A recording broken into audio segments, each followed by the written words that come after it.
Right, what's on the agenda for today? A Microtik wireless access point. In this case, we're going to configure this as a 4G router.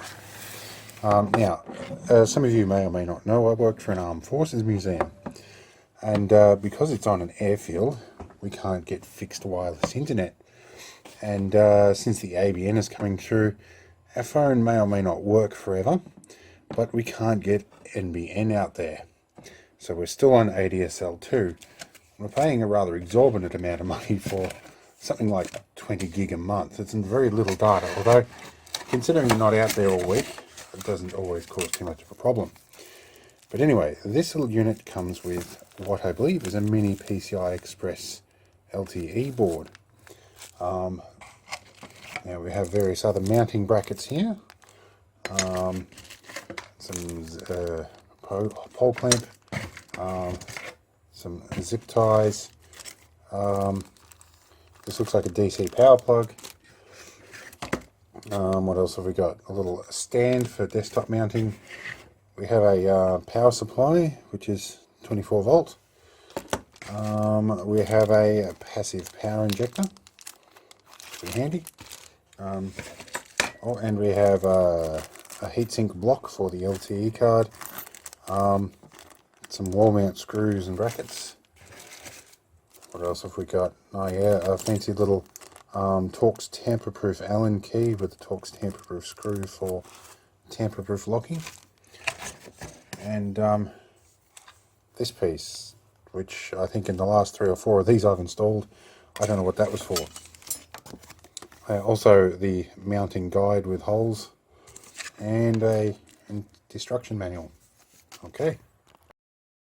Before I can do too much with this, I'm going to need a SIM card. And unfortunately the SIM card is in the post office box just across town. So at some point I'm going to need to go across town and get it. However, it does happen to be about 10 o'clock at night at the moment. So that will be interesting. I can't get near the post office box usually during the day because my good old Land Rover doesn't like the parking space. In any case, when we do, we'll be able to mount the SIM card in here, and there's this nice little locking pin here that's springy. That's really good. These two boards here are extensions of the antenna. These are circuit board antennas that run almost the full height inside here. We'll get to see that later, as I have to remove the cover in order to install that little LTE card. So I think at this stage, if we're going to actually make this work and see it actually happen, we probably need to go for a drive. So how about we go jump into my good old ex-Army Land Rover and go for a cruise in the middle of the night and see how you enjoy the trip. On top of that, the other reasoning, as you also may or may not know, I have multiple sclerosis. And one of the things that happens late at night is my face goes numb, or at least some of the time. Fortunately, I find that cold weather helps mitigate a lot of those symptoms. So it's also quite cold outside at the moment. It's probably between about 5 and 10 degrees Celsius. Not really cold enough for me, but cold enough to help mitigate these symptoms. So 2 birds with 1 stone. Let's go and grab some keys and go down to the post office box. And we'll be jumping the car right about now. Alright, we're outside in the cold and we're going to open the confusing door of my messy Land Rover. See if we can get in here without causing too much of a problem. Now there is an isolation switch down here and we have light. Alright, now can we find keys? Now I have my handy dandy key holder here, which I can actually do one-handed. Now I have to swap hands because this is a British vehicle. Everything's on the other side. So let's see, where are we? Find our keys down here. Now we need to turn on a few things here to make everything work. Now that's not standard, by the way.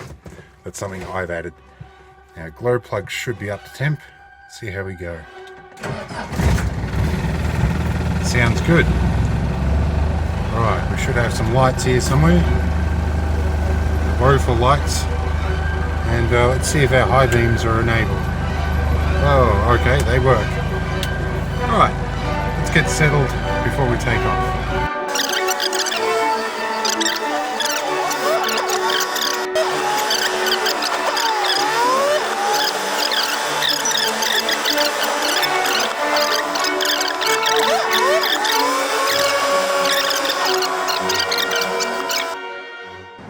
Alright, we're at our local parcel hatch where you insert parcels to be mangled.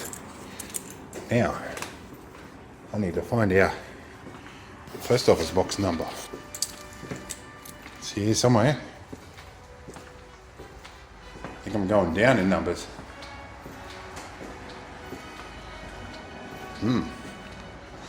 Yeah, I think the trend is the wrong way. We're going to have to go the other way to find it.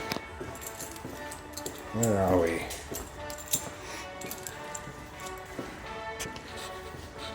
Trust me to get disoriented on camera.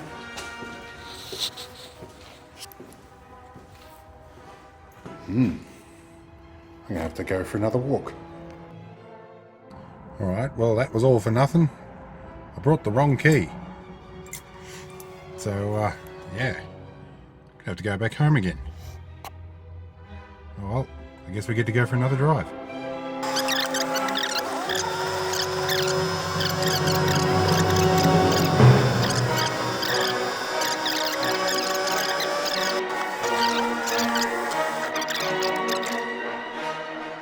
Alright, well after that little excursion across town that was a complete waste of time and effort, I can tell you that my phone's actually a little bit flat. So let's get that on charge. Alright, so we might as well pull this apart and install that card, and I'm pretty sure the secretary will get hold of me by the morning. So I've got to remember how to open these guys. There is a trick to getting them open, and it's been a little bit, but I believe it's got to do with this bit here. So let's find ourselves a screwdriver, or I've got a spudger for this particular task. That'll do the job nicely.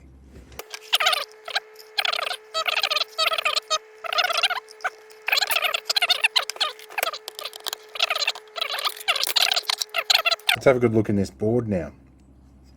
So these are for the left and right antennas here.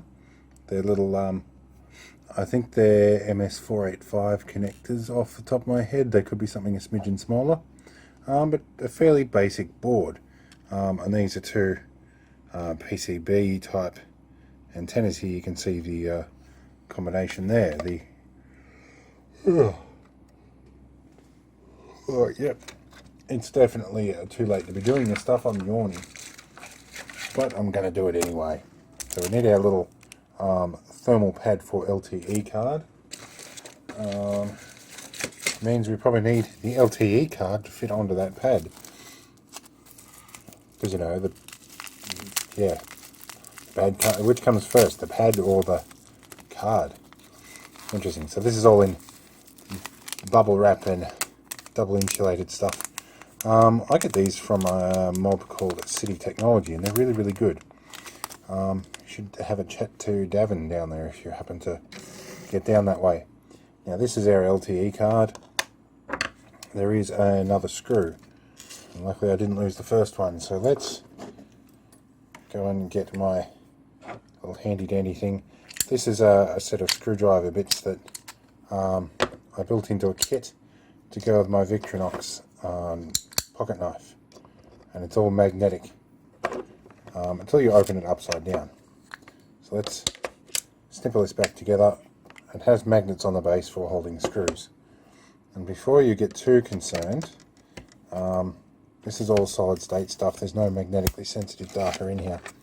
Now the one thing we do have to be careful here is the force and the way you undo this screw. It's usually in quite tightly, and if you push down too much you can actually crack the board or the antennas. So I have off camera my arm is actually resting on an aluminium tape strip along the edge of my desk, which is connected to ground.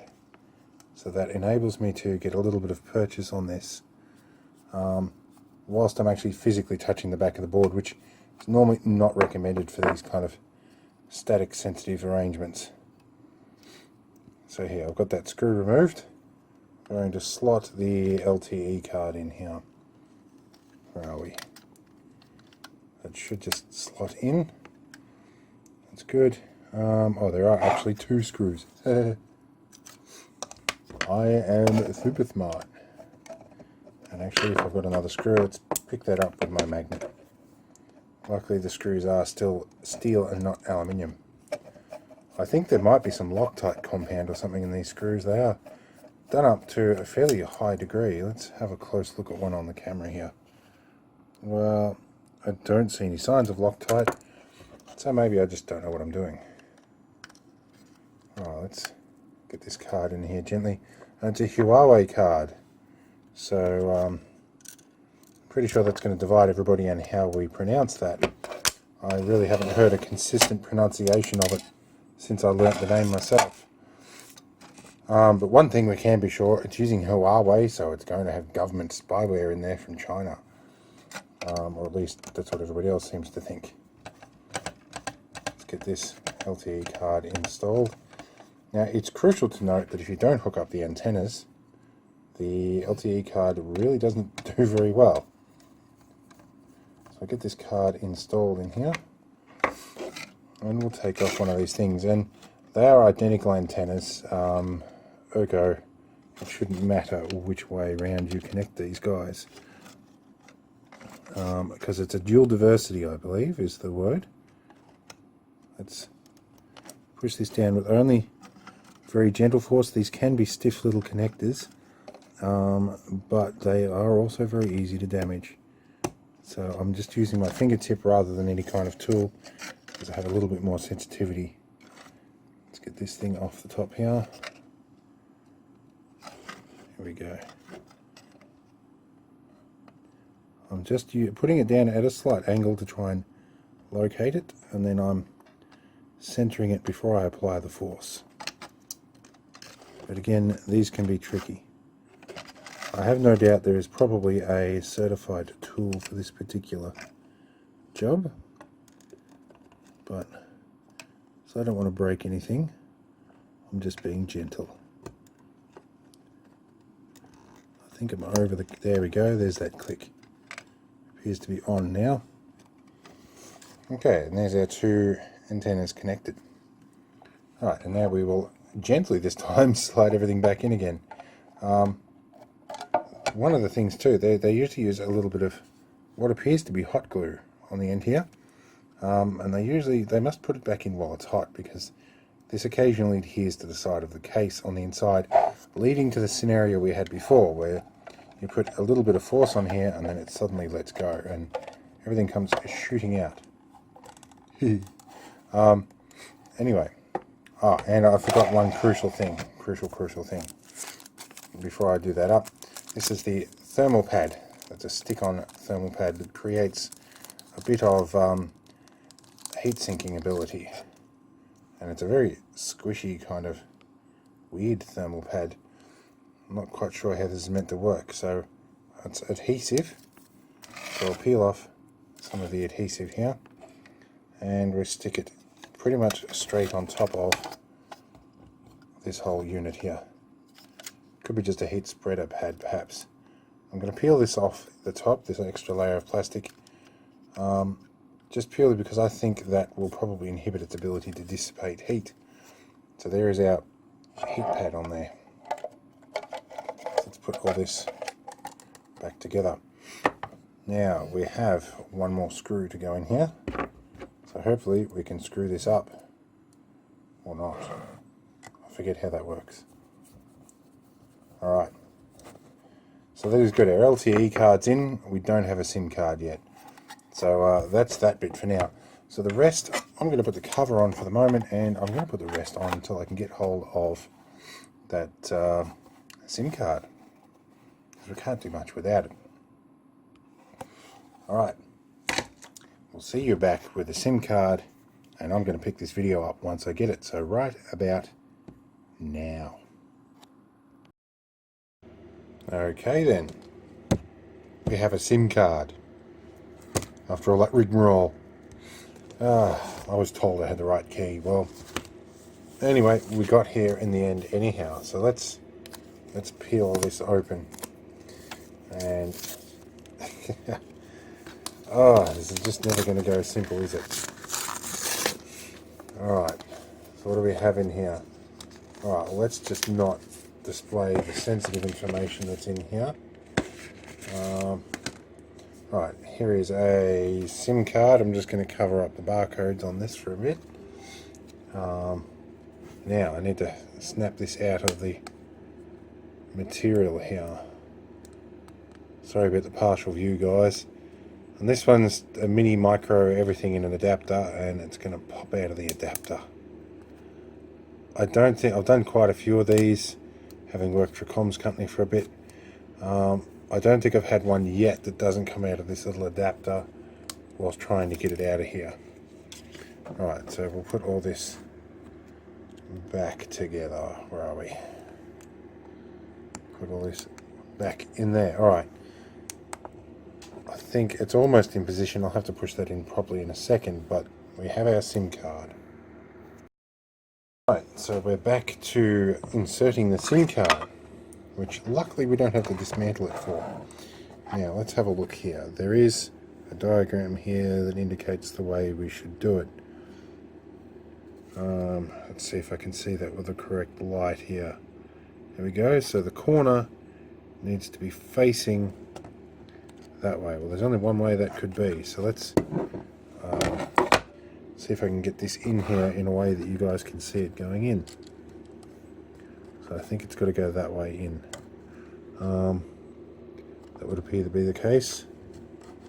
And of course with these stupid adapters, they don't go in the SIM card slot very easily. They snag on things because the inner cards are usually just slightly misaligned. That's a prick to get in and out. Alright. Let's see how we go here. Let's try again. And that little sprung bit can be a problem as well. So I think what I'm going to do is I'm going to hold the little latch down with a screwdriver to take the pressure off it. And that might allow me to maneuver this into the slot with a little more ease. Or not. Alright, let's remove this and have a look. Now the last few videos I've done, things have not quite gone strictly to plan. It doesn't look like there's any burrs on the plastic. And that is only really one way that can go in according to that diagram. And off memory, the last ones I've done of these, that was how they went in. Yeah, I wonder. I'm just going to give the whole thing a bit of a shake and hope it just sort of rattles into position. That, or I think what I might do is what I have done in the past for tricky cards. I'm going to actually take this screw out entirely and separate the two halves and insert the card into the holder internally. Gentle ball this time. Okay, we can see back inside again, and there's our SIM card reader, or sorry, a SIM card slot on that side. Now there is a way to separate these two halves fairly gently, if I recall. I don't want to go down that path if I don't have to, but this will give me the ability to at least see what's happening on the inside. Let's pick up our SIM card here, which is probably now thoroughly static affected with thumbprints all over the copper. So we can see here now, we can see where it's snagging here. It's on the edge of the card holder right there. There we go. All I needed to do was just put a tiny bit of down pressure right there. Just a tiny bit. Alright, so that is on. So while these are a reliable bit of equipment, that is probably my main bugbear with them, is how they're designed, how difficult it is to get the card in. And now something is misaligned when I've gone to reassemble it. I think I need to pull these antennas in just a tiny bit. Where are we? I don't want to force anything here because things tend to break when you do that. There we go, it's just jiggled in nicely. It's jiggled in.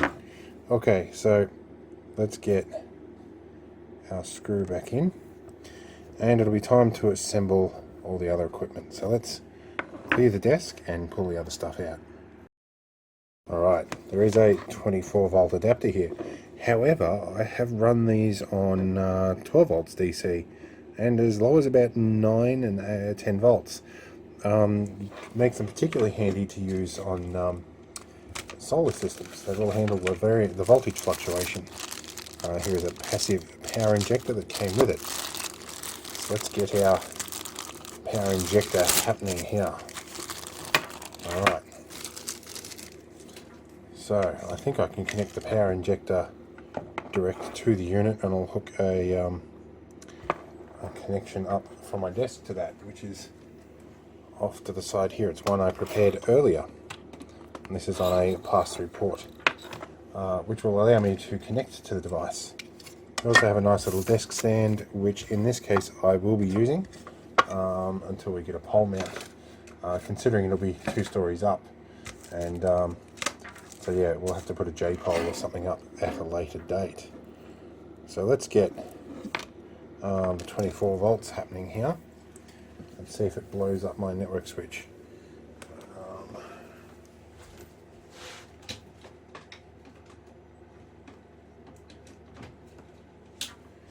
Sorry about the delay, guys. I had to take an off-camera excursion. Alright, there is my 24 volts, which is now live. Our modem was around here somewhere. Here we go. So let's leave the covers off, and we're going to go straight into the PoE port. Although they have kindly supplied me with a DC plug here, so I could connect it directly. I think this is probably for use in the vehicle. There's like some extra connections there, which might be ignition sense, or I recall some of these also have an I/O out, so you can have it trigger relays and digital devices. Alright, so we're going to, I won't bother snapping out any of the cable glands yet. I'm going to just hook things up and see if it powers up. So, no power lights yet. I may have just upset my router by plugging that in the wrong way around. So let's see. Let's get another short cable and see what happens. Okay, so we have a fresh new cable. And let's better check that this is not a crossover. It appears to be a straight through. Let's connect into this one. And let's connect this up the right way.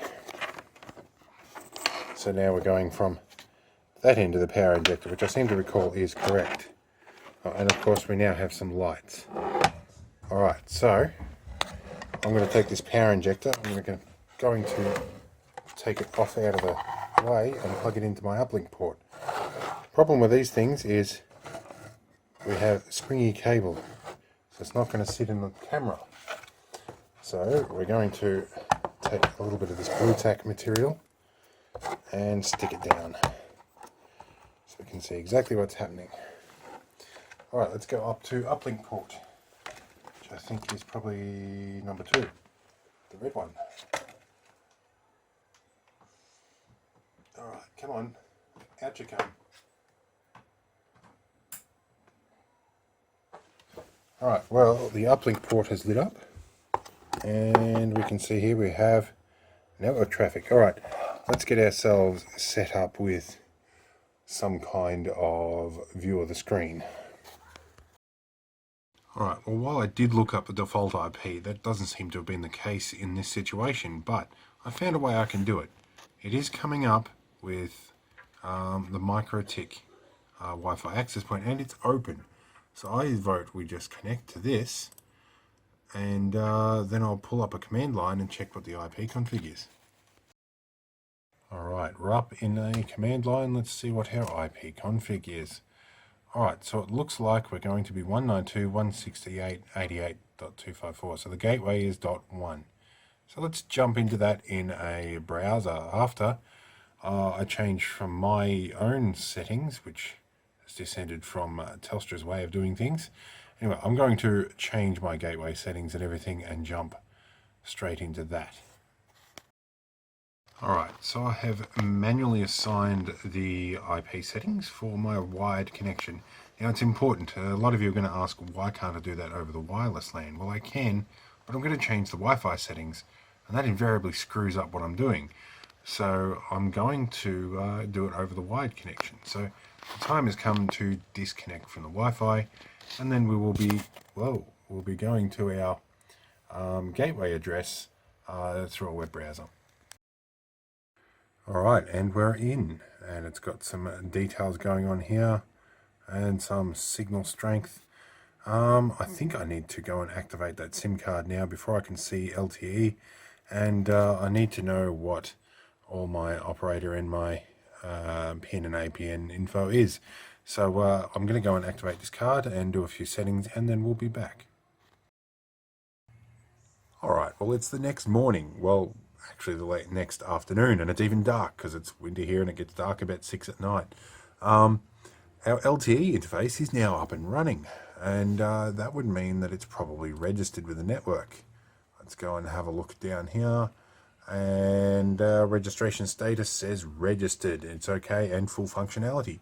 Okay, that's gone through. What I did do here, let's go back to our interfaces. I added a network bridge here, just to bridge all, or a VLAN rather, to bridge all the connections together. I've set up an IP range and everything else like that, and I'm keeping the IP address somewhat different, or it's on a different subnet than the DHCP server, just to make it a little bit harder for anybody to sort of get onto this. I've set a password, I've set the Wi-Fi up. I use this quick send interface on here, which actually works a whole lot better with the latest update. We're now running version 6.45.1, the stable version, not the bug fix version. And yes, that's pretty accurate. It's much more stable.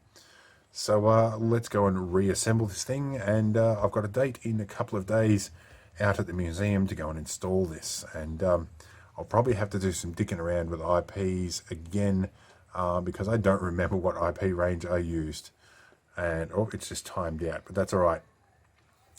So yeah, let's go and put this all together.